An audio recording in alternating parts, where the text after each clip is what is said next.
الحمد لله رب العالمين نحمده ونستعينه ونؤمن به ونتوكل عليه ونعوذ بالله من شرور أنفسنا ومن سيئات أعمالنا من يهده الله فلا مضل له ومن يضلل فلا هادي له واشهد ان لا اله الا الله وحده لا شريك له واشهد ان محمدا عبده ورسوله ارسله بالهدى ودين الحق ليظهره على الدين كله ولو كره المشركون اللهم صل على محمد وعلى ال محمد كما صليت على ابراهيم وعلى ال ابراهيم انك حميد مجيد اللهم بارك على محمد وعلى ال محمد كما باركت على ابراهيم وعلى ال ابراهيم انك حميد مجيد اما بعد فان خير الكلام كلام الله وخير السنن سنن محمد صلى الله عليه وسلم وشر الأمور محدثاتها وكل محدثة بدعة وكل بدعة ضلالة أعوذ بالله من الشيطان الرجيم بسم الله الرحمن الرحيم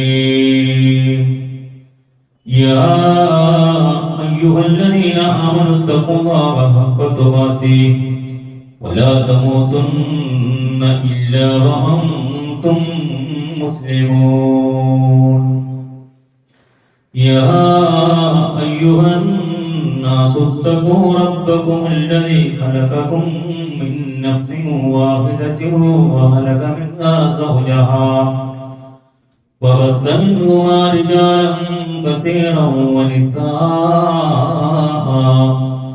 واتقوا الله الذي تساءلون به والأرحام إن الله كان عليكم رقيبا يا أيها الذين آمنوا اتقوا الله وقولوا قولا سديدا يصلح لكم أعمالكم ويغفر لكم ذنوبكم ومن يطع الله ورسوله فقد فاز فوزا عظيما يا أيها الناس اتقوا الله وعباد الله ബഹുമാനമുള്ള വിശ്വാസികളെ പ്രപഞ്ച സൃഷ്ടാവായ അല്ലാഹുവിന്റെ വിധിവിലക്കുകൾ അനുസരിച്ച് ജീവിക്കണമേ എന്നോടെന്ന പോലെ നിങ്ങളോടും ഉണർത്തുകയാണ് വസിയത്ത് ചെയ്യുകയാണ്. നബീന മുഹമ്മദ് മുസ്തഫ സല്ലല്ലാഹു അലൈഹി വസല്ലമയുടെ ചര്യകൾ ജീവിതത്തിന്റെ എല്ലാ മേഖലകളിലും പ്രാവർത്തികമാക്കുന്ന വിശ്വാസികളിൽ അല്ലാഹു നമ്മെ എല്ലാവരെയും ഉൾപ്പെടുത്തി അനുഗ്രഹിക്കുമാറാകട്ടെ. സഹോദരന്മാരെ, സഹോദരിമാരെ, നമ്മളുടെ കുടുംബ ബന്ധത്തിന്റെ പ്രാധാന്യം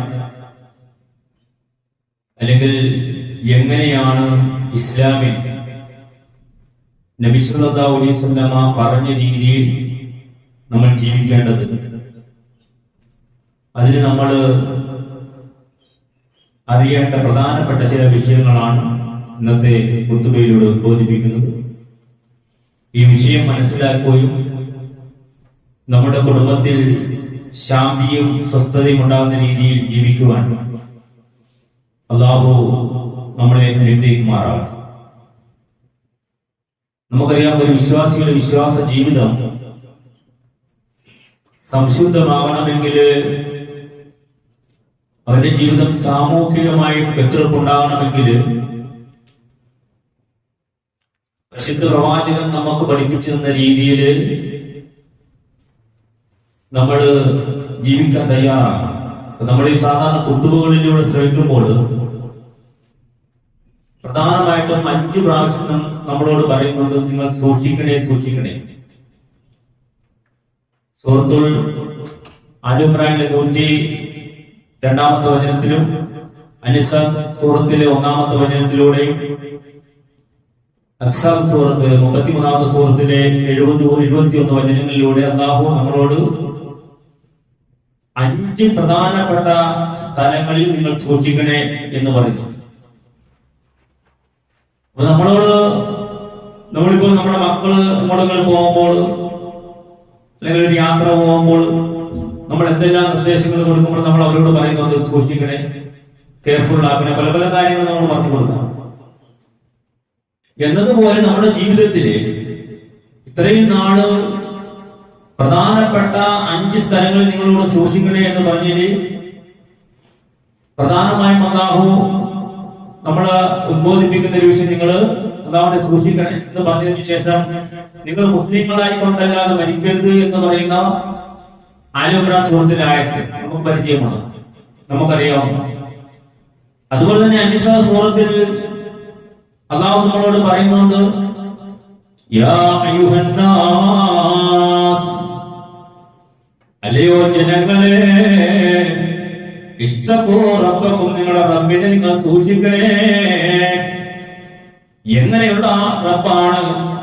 അല്ലദീ ഖലഖകും മിൻ നഫ്സിൻ വാഹിദ, നിങ്ങളെ ഒരേ ആത്മാവിൽ നിന്ന് സൃഷ്ടിക്കുകയും വഖലഖ മിൻഹാ സൗജഹാ, ആ ആത്മാവിൽ നിന്ന് തന്നെ അതിന്റെ ഇടയെ സൃഷ്ടിക്കുകയും വബസ്സഹുമാ റിജാലൻ കസീറൻ വനിസാ,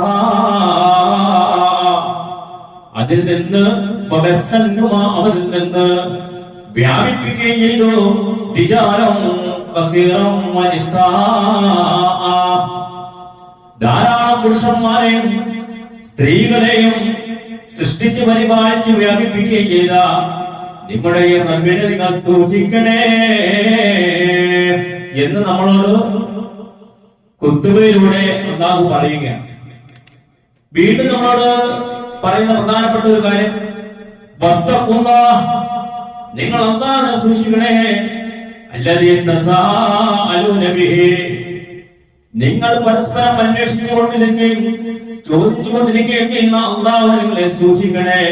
വൽ അർഹാം, അവിടെയാണ് നമ്മൾ ശ്രദ്ധിക്കണ്ടേ. അല്ലാഹുവിനെ സൂക്ഷിക്കണേ എന്ന് പറഞ്ഞതിന്റെ കൂടെ വൽ അർഹാം, കുടുംബ ബന്ധങ്ങളെ നിങ്ങൾ സൂക്ഷിക്കണേ. വളരെ നമ്മൾ ചിന്തിക്കേണ്ട ഒരു വിഷയമാണ്. ഇപ്പൊ നമ്മുടെ ജീവിതത്തില് നമുക്ക് അല്ലാഹു ഹിദായത്ത് തന്ന് തൗഹീദ് മനസ്സിലാക്കാൻ അവസരം തന്ന ചെറുപ്പക്കാർ, അതുപോലെ തന്നെ നമ്മുടെ കുടുംബത്തിലുള്ളവരെല്ലാവരും ഈ ദീന് നമ്മൾ മനസ്സിലാക്കി കഴിഞ്ഞാൽ നിങ്ങളുടെ കുടുംബ ബന്ധങ്ങളെയും സൂക്ഷിക്കണേ. എങ്ങനെയാണ് കുടുംബത്തെ നമ്മൾ സൂക്ഷിക്കുന്നത്? അത് നമ്മൾ വളരെ പ്രധാനപ്പെട്ട ഒരു വിഷയമാണ്. കാരണം എന്താ? ഇന്നല്ലാഹ കാന അലൈക്കും റഖീബാ, നിശ്ചയമായും അല്ലാഹു നിങ്ങളെ നിരീക്ഷിച്ചു കൊണ്ടിരിക്കുകയാണ്. അല്ലാഹുവിനെ നിങ്ങൾ സൂക്ഷിക്കുന്നുണ്ടോ? നമ്മൾ എവിടെയായിരുന്നാലും അല്ലാഹുവിനെ നമ്മൾ സൂക്ഷിക്കുന്നുണ്ടോ? നമ്മുടെ ജീവിതത്തിന്റെ എല്ലാ മേഖലയും.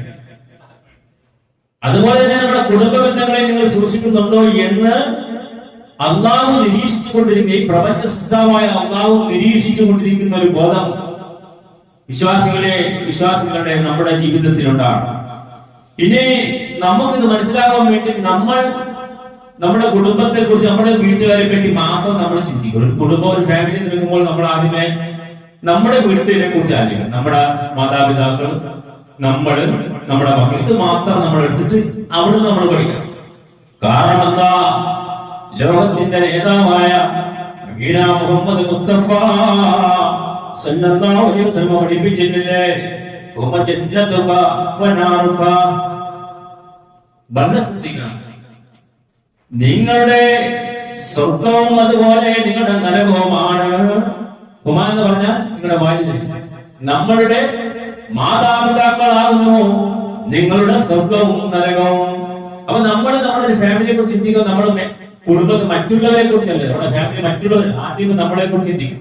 ഇവിടെ നമ്മുടെ ഫാമിലി എങ്ങനെയാണ്?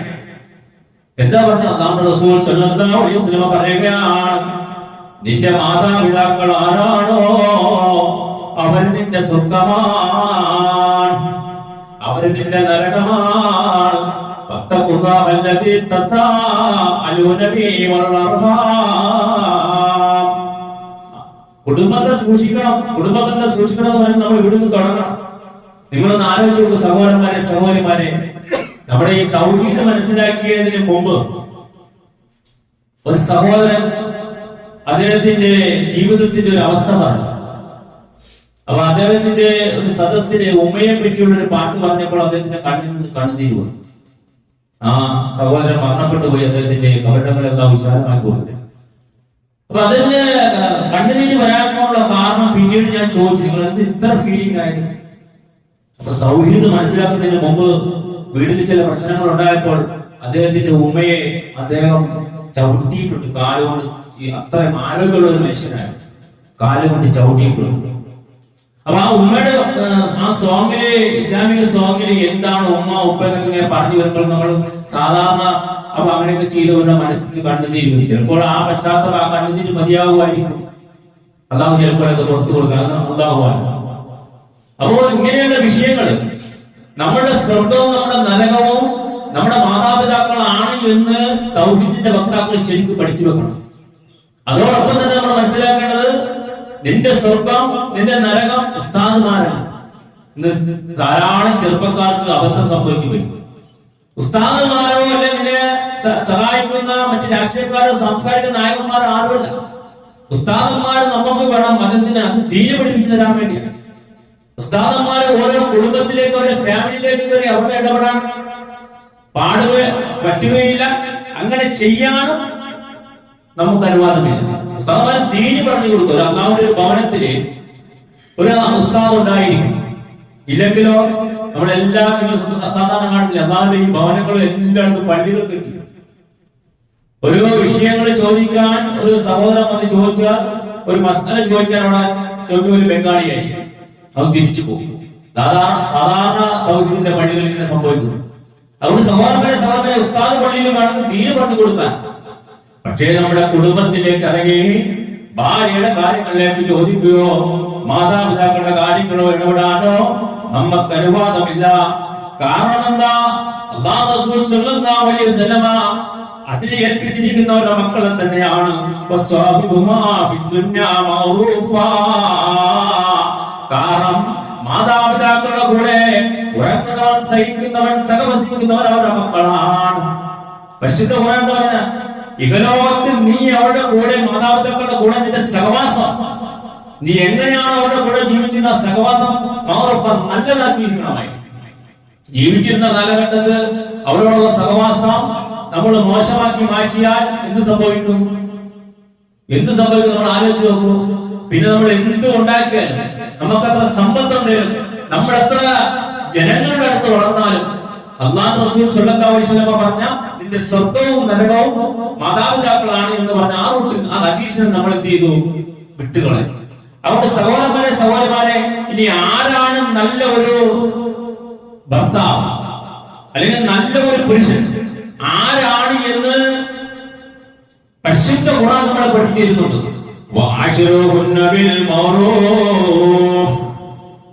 ഒരു ഉസ്താദന്മാർക്ക് പറയാൻ സാധിക്കുകയില്ല, നമ്മുടെ നാട്ടിലുള്ള ഏതെങ്കിലും പണ്ഡിതന്മാർക്ക് പറയാൻ സാധിക്കുകയില്ല.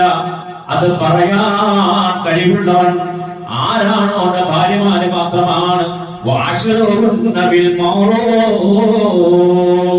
സ്ത്രീകളോട് ഏറ്റവും നന്നായി പെരുമാറുന്നവനാണ് ഏറ്റവും നല്ല ഉത്തമ പുരുഷൻ.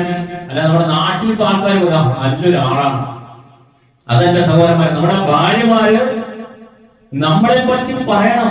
എന്റെ ഭർത്താവ് ഒരു നല്ല പുരുഷനാണെന്ന് നാട്ടുകാരോട് പറയാനില്ല, അവിടെ ഹൃദയത്തിൽ ഉണ്ടായിരിക്കണം. അത് നമ്മൾ മനസ്സിലാക്കി വെച്ചിരിക്കണം. അതുപോലെ തന്നെ നബി സല്ലല്ലാഹു അലൈഹി വസല്ലമ നമുക്ക് പഠിപ്പിക്കുന്നുണ്ട്, നിങ്ങൾ ഏറ്റവും നല്ല പുരുഷനാരാ? ഭാര്യമാരോട് ഏറ്റവും നന്നായി പെരുമാറുന്നവനാണ് ഒരു നല്ല പുരുഷൻ അല്ലെങ്കിൽ ഒരു നല്ല ഭർത്താവ് എന്ന് നമുക്ക് പഠിപ്പിച്ചു തന്നിട്ടുണ്ട്. ഇനി ആരാണ് ഒരു നല്ല പെണ്ണ്? അപ്പൊ മാതാപിതാക്കളുടെ കാര്യം പറഞ്ഞു, അവരെ നമ്മൾ അനുസരിക്കണം. അങ്ങനെ അനുസരിക്കുന്ന നമ്മള് നല്ല ഒരു പുരുഷനാണെന്ന് ഉസ്താദുമാരല്ല പറയേണ്ടത്, അവരുടെ സ്വന്തം ഭാര്യമാരായിരിക്കണം നമ്മളെ പറ്റി പറയേണ്ടത്.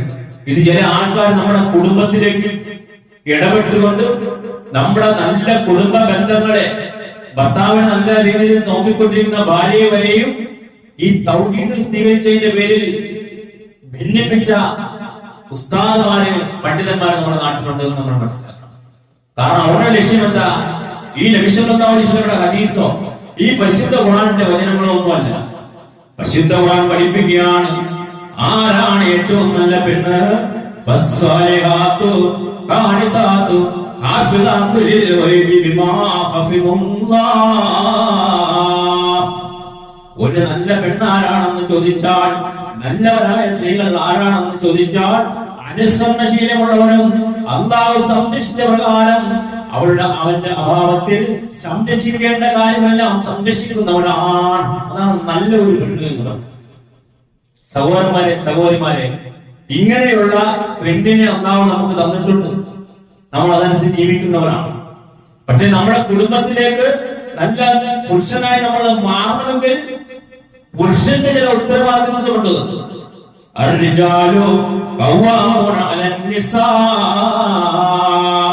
പുരുഷന്മാർ സ്ത്രീകളുടെ മേൽ അധികാരമുള്ളവനാകുന്നു. എന്ത് വിഷയമാണ്? കുടുംബ ബന്ധത്തിന്റെ വിഷയമാണ്. നമ്മൾ കുടുംബ ബന്ധം പറയുമ്പോൾ കുറെ കാര്യങ്ങൾ ഇങ്ങനെ പറയുന്നില്ല. വ്യക്തിപരമായിട്ട് നമ്മൾ ഈ പറയുന്ന നബി സല്ലല്ലാഹു അലൈഹി വസല്ലം പറയുന്ന കാര്യങ്ങൾ നമ്മൾ ഓക്കെയാണോ, നമ്മൾ പൂർണ്ണരാണോ എന്നാണ് പരിശോധിക്കേണ്ടത്. പുരുഷന്മാർ സ്ത്രീകളുടെ മേൽ അധികാരമുള്ളവനാകുന്നു. എന്തുകൊണ്ടാ?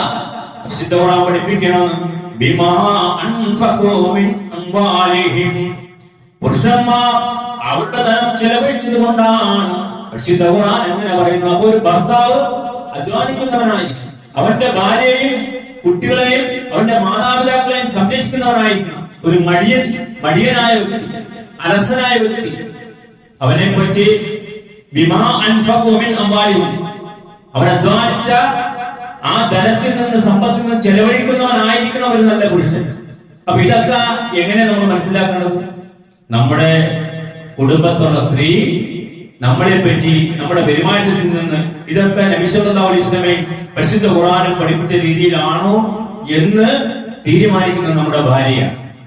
അതുകൊണ്ട് സഹോദരന്മാരെ, സഹോദരിമാരെ, നമ്മൾ അങ്ങനെയുള്ള ഒരു സ്ത്രീയെ വിവാഹം കഴിച്ചു കഴിഞ്ഞാൽ, സംശുദ്ധമായ ഒരു കുടുംബജീവിതം നയിച്ചു കഴിഞ്ഞാൽ, അതില് മറ്റുള്ളവർക്ക് ഇടപെടാനേ, അല്ലെങ്കിൽ മറ്റുള്ളവർ നമ്മുടെ ജീവിതത്തിലേക്ക് ഇടപെട്ടുകൊണ്ട്, നമ്മുടെ പ്രശ്നങ്ങളിൽ ഇടപെട്ടുകൊണ്ട് നമ്മളെ തമ്മിൽ വേർതിരിപ്പിക്കാൻ ശ്രമിക്കുന്ന ആൾക്കാർ ഇന്നിവിടെ ഉണ്ട്. ഏതിന്റെ പേരിൽ? അല്ലാഹുവെ അറിഞ്ഞതിന്റെ പേരിൽ, പരിശുദ്ധ ഖുർആൻ അറിഞ്ഞതിന്റെ പേരിൽ.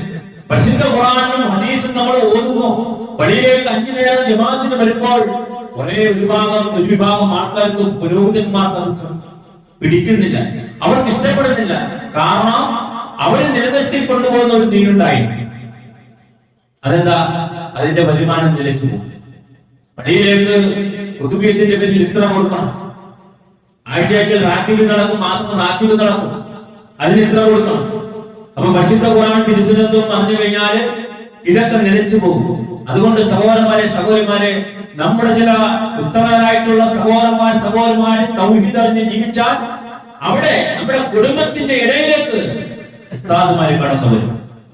ഉസ്താദുമാര് കടന്നു വരുമെന്ന് തന്നെയുമല്ല, സഹോദരന്മാരെ, സഹോദരിമാരെ, ഇന്നലെ കൊല്ലം ജില്ലയിൽ ഒരു സ്ത്രീയുടെ കഴുത്തിലേക്ക് കെട്ടുവാൻ വേണ്ടി ഭർത്താവ് ചരടും അതുപോലെ ഉറുക്കുമായിട്ട് വന്നു. നിങ്ങൾ ശ്രദ്ധിക്കണേ. ഏതോ മുസ്ലിയാക്കന്മാര്, പൗരോഹിത്യത്തിന്റെ ആൾക്കാര് കെട്ടിക്കൊടുത്ത് പറഞ്ഞു, നീ ഇതിന്റെ ഭാര്യയുടെ കയ്യിൽ കൊണ്ട് കെട്ടണം, അല്ലെങ്കിൽ എന്നെ ചരട് കെട്ടണം. ഭാര്യ അതിന് സമ്മതിച്ചു. ഭർത്താവ് എന്ത് ചെയ്തു? അടുപ്പത്തിൽ തിളച്ചുകൊണ്ടിരുന്ന കറിയെടുത്ത് ആ പെണ്ണിന്റെ മുഖത്തേക്ക് എടുത്തു വെച്ചു. ഇന്ന് 100 വർഷം ആഘോഷിക്കുന്ന സംഘടനയുടെ ആൾക്കാര് മനസ്സിലാക്കേണ്ട ഒരു വിഷയമാണ്. ഒരു കുടുംബത്തിലെ ആ കുടുംബനാഥന് നന്മകള്, നബി സല്ലല്ലാഹു അലൈഹി വസല്ലമയുടെ ചര്യകൾ കുടുംബത്ത് പറഞ്ഞു കൊടുക്കുന്നതിന്റെ ഭാര ചരടും മുറുക്കുമായിട്ട് നിന്നപ്പോൾ അത് എതിർത്തതിന്റെ പേരിൽ അടുക്കളയിൽ തിളച്ചുകൊണ്ടിരുന്ന കറിയെടുത്ത് എന്ത് ചെയ്തു? ഈ പെണ്ണിന്റെ സ്വന്തം ഭാര്യയുടെ മുഖത്തേക്ക് തീർച്ചു കൊടുത്തു. തിളച്ചിരുന്ന കറി. സഹോദരന്മാരെ, സഹോദരിമാരെ, എന്തായിരിക്കും ആ പെണ്ണിന്റെ അവസ്ഥ? വീഡിയോകളെല്ലാം റിപ്പോർട്ട് ചെയ്തു. മുസ്ലിം സമുദായം ചെയ്ത ഈ ദുഷ്പ്രവൃത്തി ലോകത്തിന്റെ നേതാവായ നബീന മുഹമ്മദ് മുസ്തഫ സല്ലല്ലാഹു അലൈഹി വസല്ലം നമുക്ക് പഠിപ്പിക്കുന്നുണ്ട്. നമ്മൾ ഭാര്യയും ഭർത്താവും തമ്മിൽ എന്തെങ്കിലും ഒരു പ്രശ്നം ഉണ്ടായെങ്കിൽ അവിടെ മുഖത്ത് പോലും നിങ്ങളോട് അടിക്കരുതെന്ന് പറഞ്ഞ ആ മുഖത്തേക്ക് തന്നെ തിളച്ചിരുന്ന കറി ഒരു സഹോദരൻ ഊർക്കു കെട്ടാത്തതിന്റെ പേരിൽ, ശിർക്ക് ചെയ്യാത്തതിന്റെ പേരിൽ എടുത്തൊഴിക്കുക എന്ന് പറഞ്ഞാൽ നമ്മുടെ മുസ്ലിം സഹോദരന്മാരെ എത്രത്തോളം പരിശുദ്ധമായ നബി സല്ലല്ലാഹു അലൈഹി വസല്ലം വചനത്തിൽ നിന്ന് പിന്നോട്ട് പോയി എന്ന് നമ്മൾ മനസ്സിലാക്കും.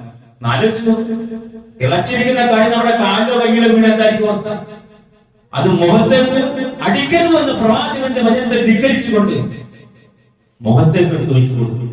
ഇതാണ് പൗരോഹിത്യം 100 വർഷം കൊണ്ട് ഇവിടെ ചെയ്ത ഏറ്റവും വലിയ ദുഷ്പ്രവൃത്തികൾ. തന്നെയുമല്ല, അവരിന്ന് ചെയ്തുകൊണ്ടിരിക്കുന്ന പൗരോഹിത്യത്തിലൂടെ ചെയ്തുകൊണ്ടിരിക്കുന്ന ഏറ്റവും ദുഷ്കരമായ പ്രവൃത്തി എന്ന് പറഞ്ഞാൽ തൗഹീദിനെ മനസ്സിലാക്കിയ കുടുംബങ്ങളിലേക്ക് പല രീതിയിൽ ഇവർ ഇടപെട്ടിട്ട് അവിടെ ചിത്രതയുണ്ടാക്കും, ഭിന്നതയുണ്ടാക്കും. എത്രത്തോളം എന്ന് പറഞ്ഞാൽ നല്ല രീതിയിൽ ജീവിച്ചിരിക്കുന്ന കുടുംബ ബന്ധങ്ങളെ വേർതിരിപ്പിക്കാൻ വരെ ഇവരെ കൊണ്ട് സാധിക്കുന്നു. സഹോദരന്മാരെ, സഹോദരിമാരെ, ഇവര് പ്രസിദ്ധ ഖുർആനിൽ അല്ലാഹുവിന്റെ റസൂൽ സല്ലല്ലാഹു അലൈഹി വസല്ലം മിമ്പറിൽ ഓതിയെന്ന് ഞാൻ പറഞ്ഞ 5 തഖ്വല്ലാഹ് എന്ന് പറഞ്ഞ 5 എണ്ണത്തിൽ 4 എണ്ണം തഖ്വല്ലാഹ് അല്ലദീ തസാഅലൂന ബിഹി വൽ അർഹാം, നിങ്ങൾ നിങ്ങളുടെ കുടുംബത്തെ സൂക്ഷിക്കണേ, നിങ്ങളുടെ ഫാമിലിയെ സൂക്ഷിക്കണേ എന്ന് പറഞ്ഞ ആ വചനത്തിന് ഇവർ എന്ത് പ്രാധാന്യമാണ് കൊടുക്കുന്നത്. അതുകൊണ്ട് സഹോദരന്മാരെ, സഹോദരിമാരെ, നമ്മുടെ ജീവിതത്തിൽ നമ്മൾ തൗഹീദ് എന്ന് പറഞ്ഞ സാധാരണ ഒരു വിഷയമാണ്. തൗഹീദ് അനുസരിച്ച് ജീവിക്കുക എന്ന് പറഞ്ഞാൽ ഈ ഇഹലോകത്തെ ഏറ്റവും വലിയൊരു ത്യാഗമാണ്. അതിലേക്ക് നമ്മൾ ഇറങ്ങിക്കഴിഞ്ഞാൽ പല പ്രശ്നങ്ങളും നമ്മളിൽ ഉണ്ടാകും. അവിടെയൊന്നും തളരാതെ നമ്മുടെ കുടുംബവും നമ്മുടെ മാതാപിതാക്കളും നമ്മുടെ മക്കളെയും ഈ തൗഹീദിന്റെ പാതയിലൂടെ സഞ്ചരിപ്പിക്കണമെങ്കിൽ, വളർത്തിക്കൊണ്ടുവരണമെങ്കിൽ നമുക്ക് അല്ലാഹുവിന്റെ പ്രാർത്ഥനയും അല്ലാഹുവിന്റെ സഹായവും ആവശ്യമാണ്. അങ്ങനെയുള്ള ഔദാര്യ ബുദ്ധിയായ റബ്ബിനോട് നമ്മുടെ കുടുംബം സംശുദ്ധമായ രീതിയിൽ നിലനിർത്തി തരുവാൻ വേണ്ടി നമ്മൾ എപ്പോഴും പ്രാർത്ഥിക്കണം. അങ്ങനെ പ്രാർത്ഥിക്കുന്ന വിശ്വാസികളിൽ അല്ലാഹു നമ്മെ എല്ലാവരെയും ഉൾപ്പെടുത്തി അനുഗ്രഹിക്കുമാറാണ്.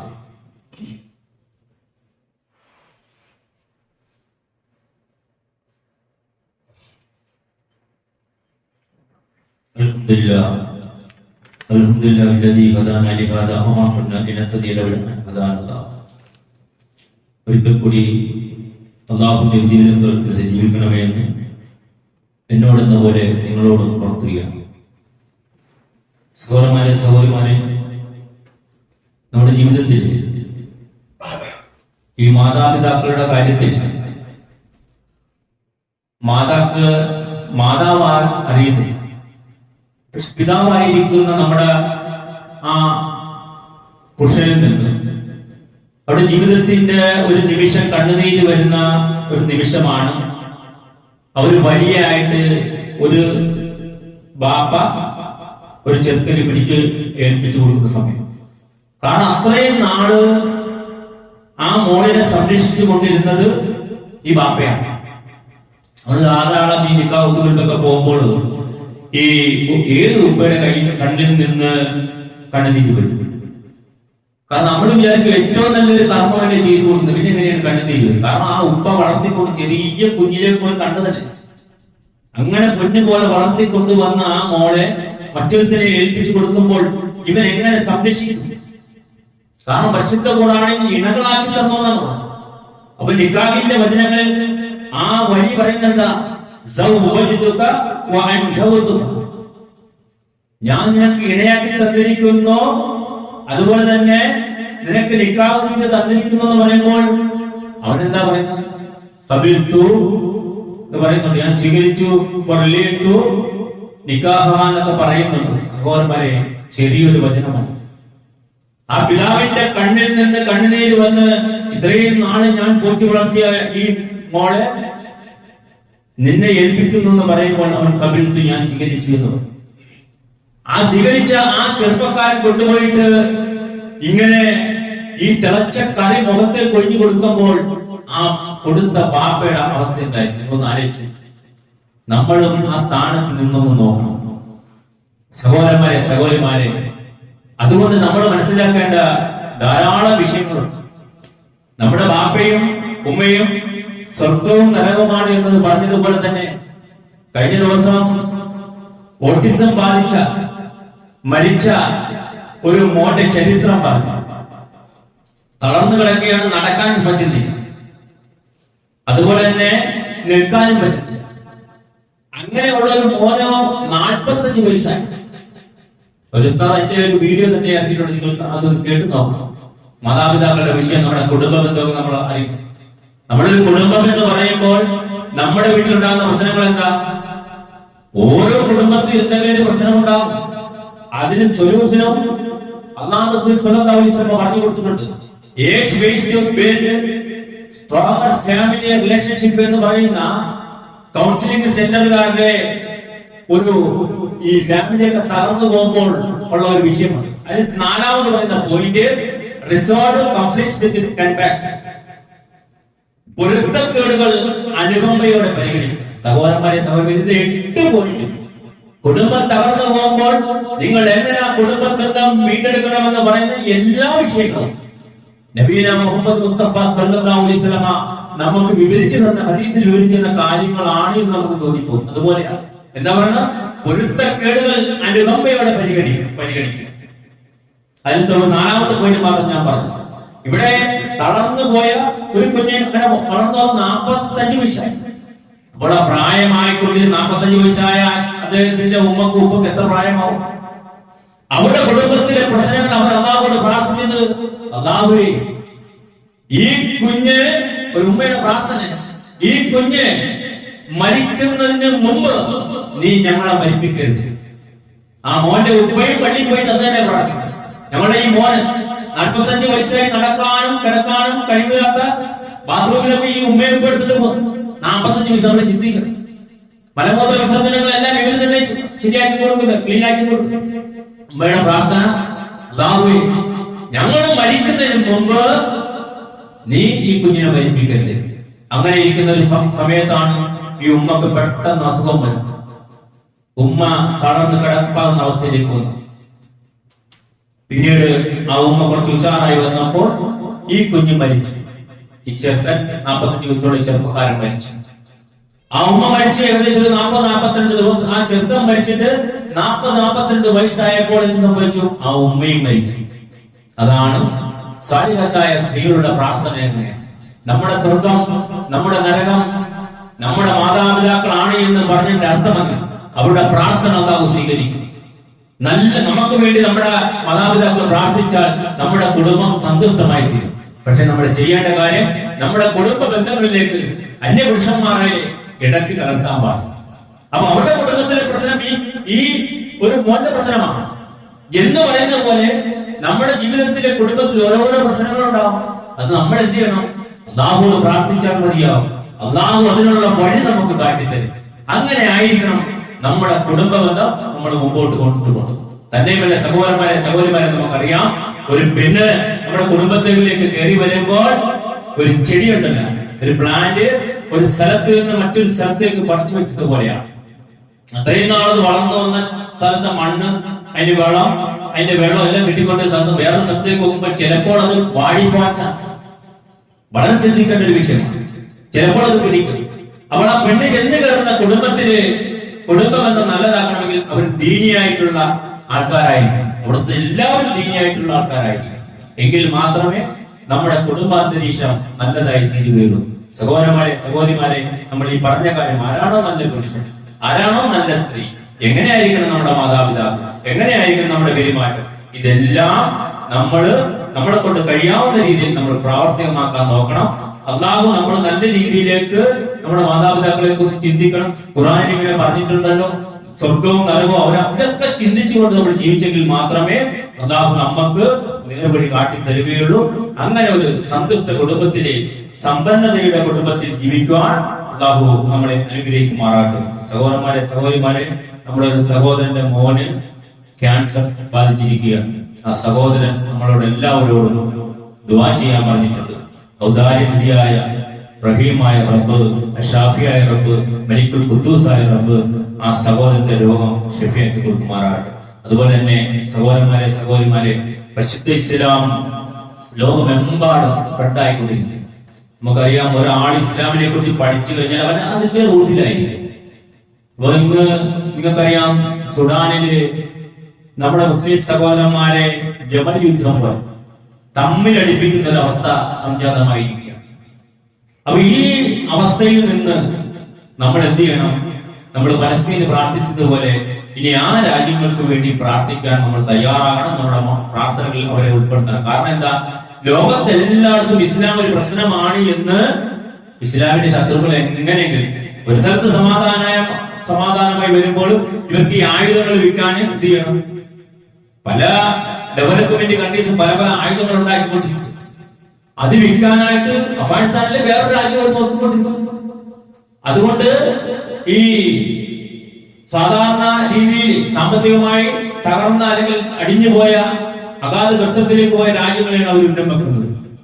അതുകൊണ്ട് സഹോദരന്മാരെ, സഹോദരിമാരെ, നമ്മുടെ മുസ്ലിം സഹോദരന്മാരെ അവരുടെ വീഴ്ചകളെ അല്ലാഹു സഹായിക്കുമാറാകട്ടെ.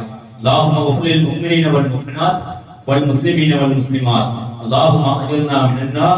അല്ലാഹുമ്മ അജിർനാ മിനന്നാർ.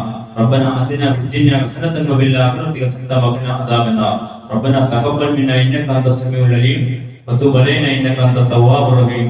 سبحان ربك رب العزة عما يصفون وسلام على المرسلين والحمد لله رب العالمين.